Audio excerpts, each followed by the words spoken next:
저희 유초등부 학생 중에 재판관이 꿈이라는 친구가 있습니다. 예. 저 때는 생각도 못한 그런 꿈인데 왜 재판관이 되고 싶니 물었더니 그냥 멋있답니다. 그냥 멋있어서 재판관이 되고 싶다고 말했습니다. 재판관이라는 직분은 내가 실력으로 그 자리에 올라간 분도 있지만 어떠한 인맥으로 또 그 자리에 올라간 사람들도 있습니다. 어떤 누가 그 자리에 앉혀준다 할지라도 재판관이 되었다면 올바른 판단과 결정으로 판결을 내려야 되겠죠. 그래서 재판관은 굉장히 중립을 유지해야 됩니다. 좋은 판결을 위해서 어떠한 뇌물을 받아서도 안 되고 어느 한쪽으로 치우쳐서 판결해도 절대 안 되죠. 이 공의와 정의를 가지고 개인과 국가를 위해서 판결을 해야 됩니다. 그것이 진정 멋지고 훌륭한 재판관이라고 말할 수 있겠죠. 재판관은 유죄냐 무죄냐 결정하고 그 징역의 형벌을 결정합니다. 망치를 몇 번 두들긴다고 해서 절대 쉬워 보이는 일이라고 생각해서는 절대 안 됩니다. 재판해야 할 사건 중에는 굉장히 많이 있습니다. 그 중에서도 민사 사건과 형사 사건이 이 재판관들에게 굉장히 중요한 거죠. 민사 사건은 개인과 개인의 갈등으로 어려움을 겪고 있는 분들을 위해 하는 것을 민사 사건인데, 예를 들어서 부동산 계약을 했는데 이 사람이 계약한 내용을 어겼다라는 이유로 자신의 권리를 찾기 위해 소송하는 것이 민사 사건입니다. 자신의 권리를 찾겠다는 것이죠. 그러니까 개인과 개인의 문제로 인해서 해결받기 위해 소송을 하는 경우입니다. 형사 사건은 국가에 대해 피해를 입힌 사람을 또 수사하고 처벌 여부를 판단하는 사건이죠. 그래서 살인이나 또 음주운전, 또 폭행 사건에 피해를 입히게 된 경우에 이 사건을 의뢰하게 됩니다. 그래서 사회의 질서를 위해서 범죄자들의 형량을 정하기도 하고 때로는 거기에 따른 벌금을 정하기도 합니다. 그래서 이 재판관이라는 직분은 굉장히 중요하다라는 것입니다. 조선 때를 살펴보면 1455년 세조 때부터 이 1476년 성종 때까지 21년 만에 완성된 법이 하나 있습니다. 경국대전이라는 것인데 나라를 다스리는 큰 법을 말하고 있습니다. 이때도 담당하는 기관들이 그곳에 있었습니다. 이조, 호조, 예조, 병조, 형조, 이 공조라는 기관을 국가가 운영하게 되었는데 이 중에 형조가 형벌이나 재판 또 법률 적용을 담당했었습니다. 그래서 경국대전은 조선왕조 국가 운영의 기준이자 또 정치와 경제 또 교육, 법률, 군사의 모든 제도의 기본 틀을 만든 것이 바로 이 경국대전이었습니다. 조선이 500년 동안 유지될 수 있었던 가장 중요한 제도적 기반 중에 하나였습니다. 조선 건국 초에 혼란한 이 법과 제도를 정리해서 국가 운영의 표준을 확립하기 위해서 만든 법이었죠. 체계적으로 법이 잘 제정된 나라와 그렇지 못한 나라들은 차이가 있습니다. 여러분들도 많은 나라에 가보셨겠지만 법이 제대로 갖춰진 나라는 정말 안전한 나라고 치안이 잘 돼 있잖아요. 그런데 법이 제대로 갖춰지지 않으면 각종 살인과 또 강간 또 도둑이 빈번하게 일어날 수 있다는 것이죠. 모든 사람들이 그런 나라에서 살고 싶지는 않을 것입니다. 이 죄를 짓게 되면 당연히 그에 대한 벌을 받게 되죠. 곤장으로 엉덩이를 맞는다든지 유배를 보낸다든지 또 칼로 목을 베인다든지 이 죄가에 따라서 그 형벌이 달라졌던 시대가 바로 조선 시대였습니다. 성경에 보면 이스라엘 백성들도 이 출애굽하기 전까지만 해도 어떠한 법이 없었습니다. 그냥 사람을 죽이는 일, 도둑질하는 일, 우상 섬기는 일, 부모를 거역하는 일, 이스라엘에게 법이 없던 이 시대에 죄를 쉽게 저지르고 살았을 것입니다. 그런데 하나님께서 시내산에서 모세가 십계명을 주게 됩니다. 십계명이 이 모세를 통해서 전달되고 백성들에게 이제 전해지게 되죠.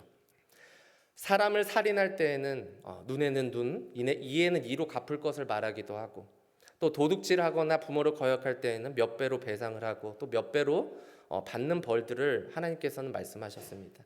이런 것들을 다 정해 주셨어요. 이것이 사람에 대한 보상을 반드시 해 주어야 된다라는 것입니다. 우리가 재판을 보면 그 구약에 보면 솔로몬의 재판이 있습니다. 이 어떤 두 여인이 솔로몬에게 보상을 받기 위해서 지혜로운 판결을 해달라고 왔죠. 솔로몬은 이스라엘의 왕으로서 세상에서 지혜롭다고 소문난 그런 왕이었습니다. 두 여인이 한 아기를 데리고 솔로몬 앞에 다가가죠. 두 여인이 이 아기가 자신의 아기라고 주장하고 있는 것이죠.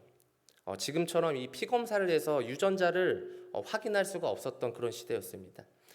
그렇다고 그때 당시에 이 아기가 이 두 엄마에게 증인이 될 수밖에 없는 증인이 없었던 그런 시대였죠. 그래서 한 여인은 울면서 자기 아이라고 주장했는데 한 여인은 반대편 여인이 자신의 아이를 죽이고 자신의 아이를 가로챘다고 말합니다. 이 둘 중에 한 명만이 진짜 엄마인데 어떻게 알 수 있을까요? 굉장히 어려운 질문이었습니다. 그렇다고 증인들이 있었던 것도 아닌데 솔로몬은 여기서 판결을 해줘야 하는 상황이 온 것이죠. 많은 사람들이 솔로몬이 어떻게 판결할지 궁금해했을 것입니다. 놀랍게도 의외의 반응이 솔로몬의 입에서 나왔죠. 날카로운 칼을 가지고 와라. 그리고 이 아기를 둘로 쪼개라. 그리고 각각 반씩 나누어 주어라. 사람들은 아마 이렇게 생각했을 것입니다. 뭐야, 이게 무슨 판결이야? 둘로 나누게 되면 죽는 것인데 어떻게 둘로 쪼개서 아기를 주라고 말할 수 있을까? 이게 무슨 재판이라고 할 수 있을까? 이렇게 생각할 수 있었습니다. 그러나 이 두 여자의 반응이 다릅니다. 한 여인은 그렇게라도 해야 된다면 둘로 쪼개어달라고 말하게 되죠. 그러나 한 여인은 절규하고 울면서 그렇게 하지 말라고 간절하게 부탁을 합니다. 그럴 바에는 차라리 저 여인에게 자신 그 아이를 주라고 말하죠. 울면서 절규한 여인은 자식을 죽이면서까지 둘로 나누고 싶지 않았던 것이죠. 솔로몬의 지혜는 여기서 드러나게 됩니다. 진짜 엄마는 바로 이 여인이라는 것을 솔로몬은 깨달았다는 것이죠. 진짜 엄마라면 나누지 못하게 할 것이다 라는 것입니다. 이 솔로몬의 이 지혜로움 안에는 어머니의 사랑도 있음을 발견할 수 있습니다. 자기 아이가 아닌 것을 알면서도 자기 아기라고 주장한 여인은 이렇게 생각하며 갔겠죠. 절대로 판결 못할 것이다. 판결을 하지 못하는 솔로몬을 볼 것을 생각하며 그 자리에 갔을 것입니다. 그러나 솔로몬은 한쪽에 치우친 재판이 아닌 공의와 사랑으로 올바르게 재판을 했던 것입니다. 신약에 보면 솔로몬과 같은 지혜로운 분이 한 분 계십니다. 요한복음 8장에 보면 이 바리새인과 서기관들이 음란한 여인을 붙잡아 오죠. 그리고 예수님께 데려온 그들이 이렇게 말합니다. 요한복음 8장 5절에 보면 이렇게 나와 있습니다.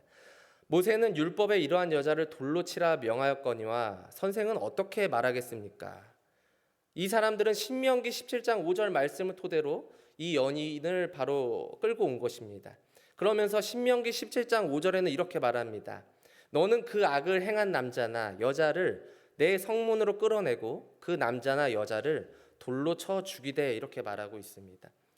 하나님 앞에 악을 행하면 반드시 돌로 쳐 죽여야 됨을 알고 있었던 그들이죠. 예수님은 과연 이 죄를 지은 여인에 대한 판결을 어떻게 하실지 궁금해했습니다. 그리고 이들은 음행한 여인을 돌로 쳐서 죽일 마음을 먹고 예수님께 데려간 것이죠. 이들은 이 여인을 데리고 오면서부터 심한 욕설과 또 악한 말을 내뱉었을 것입니다. 너 같은 건 한번 혼나봐야 정신을 차리지. 이 음란한 여자야. 넌 좀 있으면 돌로 죽을 거야. 심판받을 거야.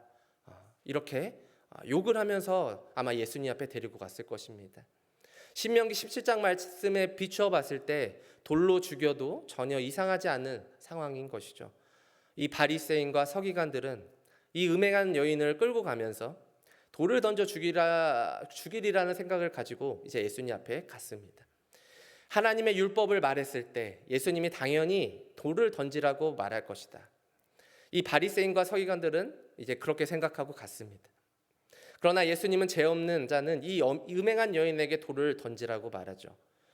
예수님은 이 바리새인과 서기관들도 죄 가운데 있었다라는 것을 알고 있었습니다.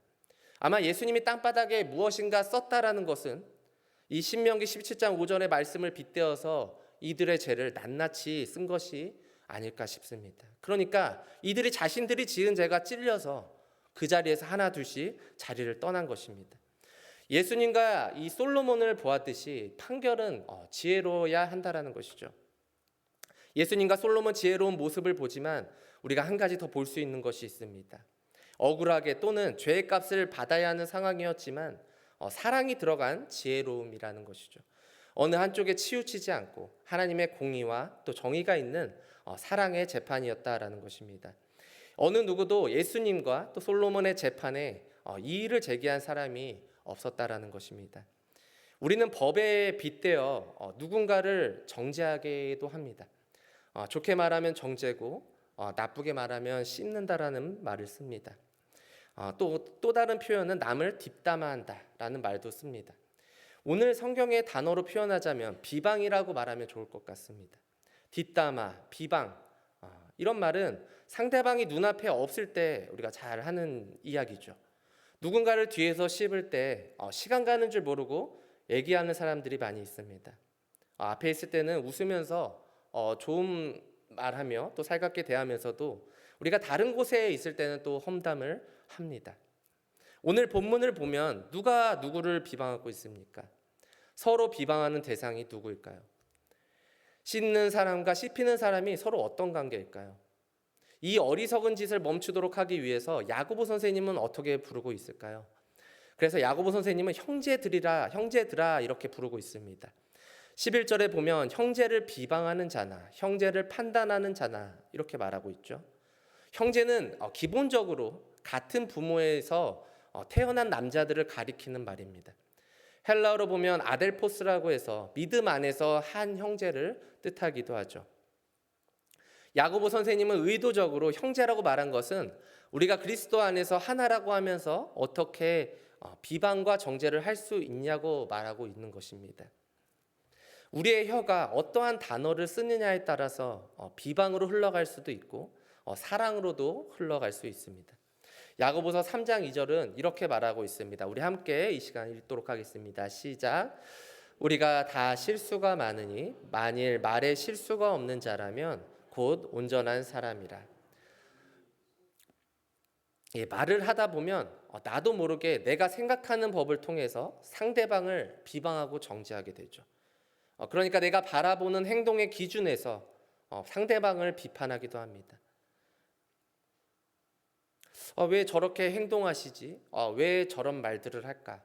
우리는 때로 정죄하며 비판한다는 것입니다. 근데 우리 안에서 차별하며 대하는 것이 안 된다라는 것을 알면서도 우리 몸은 그렇게 하고 있을 때가 간혹 있다라는 것이죠. 안 해야지 하면서도 하고 있는 가끔 저의 모습을 보게 됩니다. 여러분, 그런 상태 속에서 제가 이 말씀을 준비한다고 생각해 보세요. 쉬울까요? 굉장히 어렵습니다. 그런데 우리가 이러한 비방으로 살아간다면 하나님께서는 얼마나 우리를 힘들게 바라보실까요?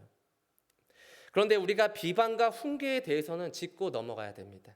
교회와 사회 안에서 잘못된 행동을 누군가 하고 있다면 책망은 해야 합니다. 책망은 다른 사람의 잘못이나 허물을 꾸짖거나 또 지적하여서 바로 잡으려는 이 말이나 행동을 의미합니다. 그러니까 단순한 비난이 아니라 교회의 법을 어지럽히고 누군가를 힘들게 한다면 거기에 대한 훈계는 반드시 필요하다라는 것입니다. 이스라엘 백성에게 십계명을 주신 것은 그들이 서로 비방하게 하려고 만든 것이 아닙니다. 이스라엘 백성들을 훈계하기 위해서 십계명을 주신 것이죠. 자신들이 하는 행동들이 죄인지 또 아닌지 분간을 못하기 때문에 하나님이 죄가 어떤 건지 모세를 통해서 말해주는 것입니다. 십계명을 통해서 우리의 죄된 모습을 보고 자신이 먼저 회개해야 하는데 율법으로 상대방을 비방하니까 문제가 된 것입니다. 내가 그동안 배운 율법, 내가 알고 있는 성경의 기준으로 상대방을 비방할 수 있다라는 것이죠. 자신이 이제 동안 신앙을 경험하고 자신이 세운 그 기준의 법이 이웃들이나 또 공동체를 심판할 수 있다라는 것입니다.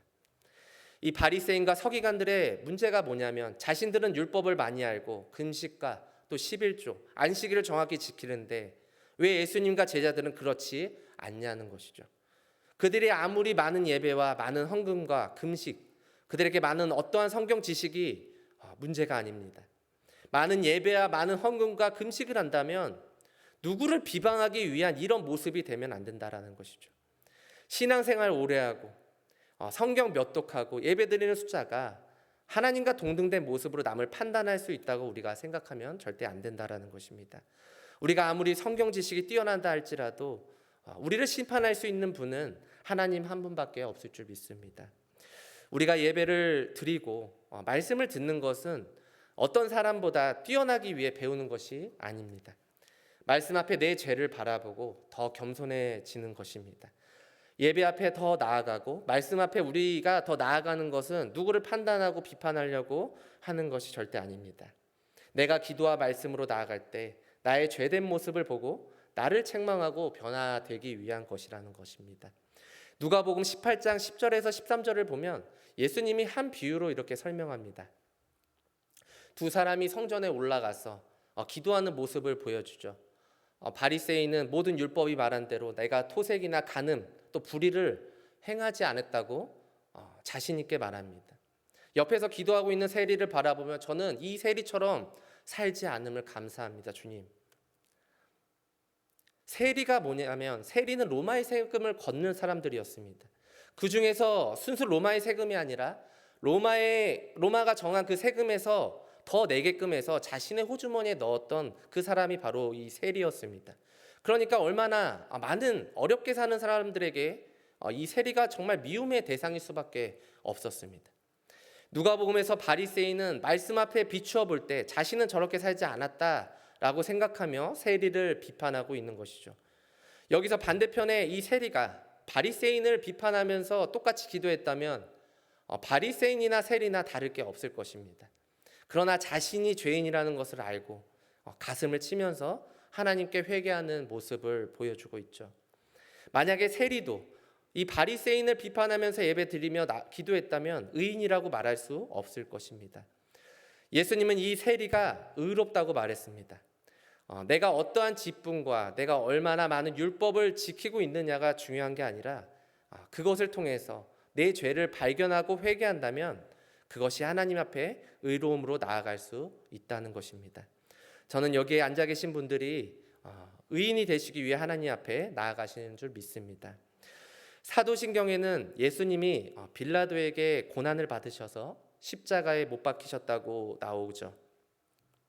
그런데 정작 예수님을 못 박은 사람들은 유대인이었습니다. 요한복음 19장 6절 3반절에 보면 이렇게 나와 있습니다.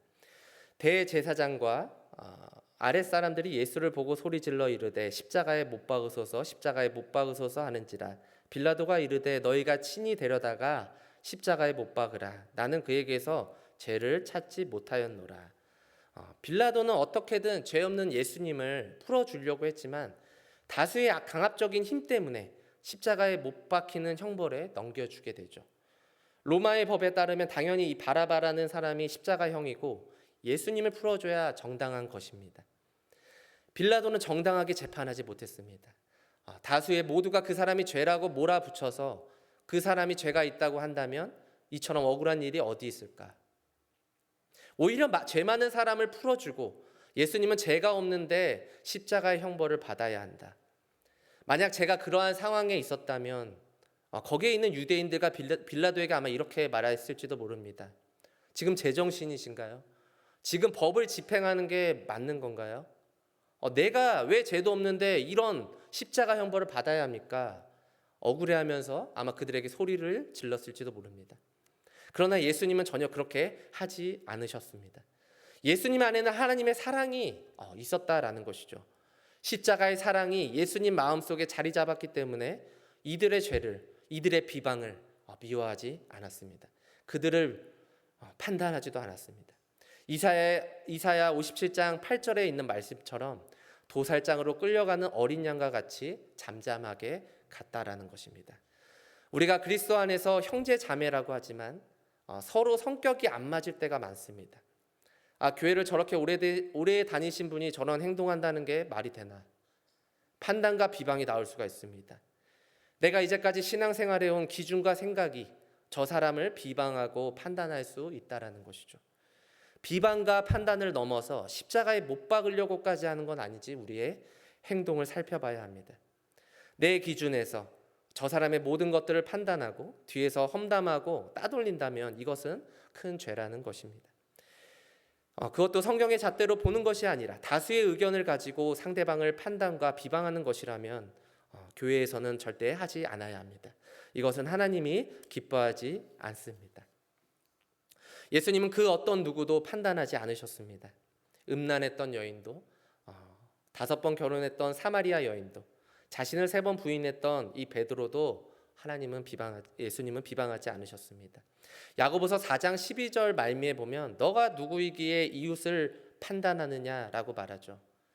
바꿔 말하면 네가 누구인지 안다면 이웃을 판단해야 될 게 아니라 날 구원해 주신 예수님을 생각하며 내 죄부터 봐야 한다라는 것입니다. 예수님은 사랑으로 이웃에게 다가가셨고 또 일으켜 세워주신 분입니다. 예수 믿는 우리에게 심판자 되시는 분은 오직 하나님 한 분뿐인 줄 믿습니다. 우리는 사람을 판단하는 심판자가 아니라 하나님의 율법을 순종하며 나아가는 자들입니다. 나의 죄를 용서해 주신 그 예수님의 사랑을 힘입어서 우리도 다른 사람을 품어줄 수 있는 그러한 넉넉한 마음이 있으시길 소망합니다. 예수님은 서로 사랑하라고 했지 서로 씹으라고 하지 않으셨습니다. 예전에 어떤 광고가 하나 있었습니다. 씹고 뜯고 맛보고 즐기고. 이 광고 이야기를 많은 분들은 알고 있을 것입니다. 우리가 이를 잘 관리하면 이가 튼튼히 잘 되는데 이를 잘 관리 안 하면 이가 붓기도 하고 피가 나기도 하고 이가 썩기도 합니다. 통증이 생기죠. 그래서 이가탄이라는 약을 먹는 것입니다. 우리가 이 관리를 하지 않는 건 이 관리를 하지 않고 생각하지 않고 우리가 환경 탓만 한다라는 것이죠. 어떤 사람 때문에 내 이가 이렇게 된 거다. 나의 유전 때문에 이렇게 된 거다. 나의 들보를 보지 못하고 남의 죄만 본다라는 것이죠. 내가 이제까지 어떤 공동체를 비방하거나 또 판단했다면 이제는 우리의 죄를 하나님 앞에 고백해야 될 줄 믿습니다. 그래서 그 십자가의 사랑을 힘입어서 그리스도의 사랑을 전하는 우리 예심교회 공동체가 되시길 주님의 이름으로 기도합니다. 기도하겠습니다.